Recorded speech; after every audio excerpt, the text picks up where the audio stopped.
दाऊद इब्राहिम सालों से police, interpole, खुफिया एजेंसियों के लिए एक पहेली बना हुआ है। न सिर्फ भारत बल्कि कई देशों की पुलिस इस अंडरवर्ल्ड डॉन की तलाश कर रही है, लेकिन इसका कुछ अता पता नहीं है। सालों पहले मुंबई का ये डॉन दुबई फरार हो गया था, लेकिन मुंबई में रह गई थी इसकी लाडली बहन हसीना पारकर। दाऊद इब्राहिम के भाई बहनों में 7वें नंबर पर थी, लेकिन दाऊद के दिल के सबसे करीब। आप देख रहे हैं एनबीटी क्राइम, मैं हूं आपके साथ रेनू जोशी। क्राइम की स्पेशल सीरीज में आज बात दाऊद इब्राहिम की और उसकी लाडली बहन हसीना पारकर की। हर भाई का सपना होता है कि उसकी बहन खुश रहे। हर भाई अपनी बहन को बहुत प्यार करता है। दाऊद इब्राहिम ने भी किया, लेकिन बहन के प्यार में उसने मुंबई में जो खून की नदियां बहाई, उसे किसी भी कीमत पर सही नहीं कहा जा सकता। दाऊद ने बचपन से ही हसीना पारकर को बाकी भाई बहनों के मुकाबले ज्यादा प्यार किया। वो दाऊद से 4 साल छोटी थी, लेकिन सोच बिल्कुल अपने भाई दाऊद की तरह। 80 के दशक के अंत तक दाऊद मुंबई छोड़कर दुबई फरार हो चुका था, लेकिन मुंबई में दाऊद के टेरर को बरकरार रखा था इसकी बहन हसीना पारकर ने। हसीना पारकर की शादी महज 14 साल की उम्र में हो गई थी। मुंबई के ही होटल व्यापारी इस्माइल इब्राहिम पारकर से दाऊद ने अपनी छोटी बहन की शादी करवाई। साल 1973 में दोनों की धूमधाम से शादी हुई। हसीना और इस्माइल पारकर के 3 बच्चे भी हुए, 2 बेटे और 1 बेटी। साल 1991 में हसीना पारकर के पति की मुंबई में गोली मारकर हत्या कर दी गई। इस हत्या के पीछे मुंबई के एक डॉन अरुण गवली के गुंडों का हाथ था।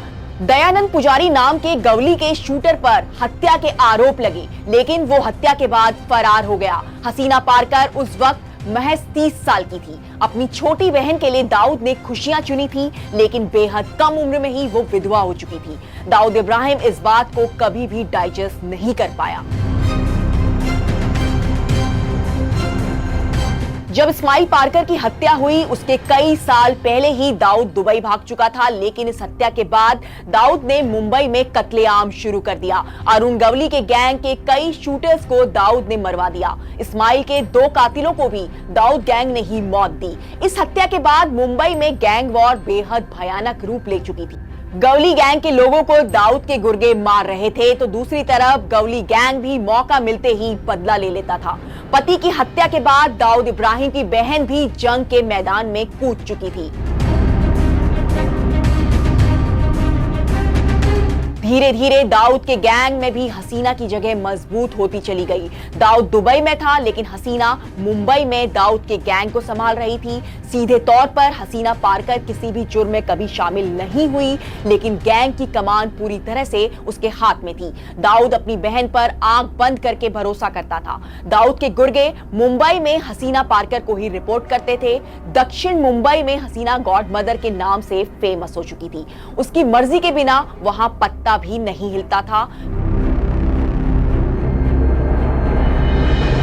हसीना पारकर दक्षिण मुंबई के बिल्डर से वसूली करती थी। दक्षिण मुंबई में जो भी इमारतें बनती, उसका कुछ हिस्सा हसीना के खाते में जाता था। इसके अलावा केबल के धंधे में भी हसीना का गैंग काम कर रहा था।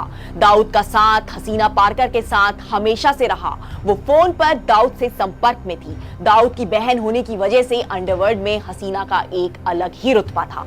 हसीना के काम में उसके दोनों बेटे भी उसका साथ देते थे। हसीना के 2 बेटों में से बड़े बेटे दानिश की मौत साल 2006 में एक रोड एक्सीडेंट में हो गई थी, जबकि छोटा बेटा अली शाह अपनी मां के साथ ही काम करता था। साल 2014 में 51 साल की उम्र में हसीना पारकर की भी मौत हो गई। दाऊद की इस लाडली बहन की मौत हार्ट अटैक से हुई थी। इस खबर में फिलहाल इतना ही। एनबीटी क्राइम देखते रहिए, चैनल को सब्सक्राइब कीजिए। अगर ये वीडियो आपको पसंद आया है तो वीडियो को लाइक भी कीजिए।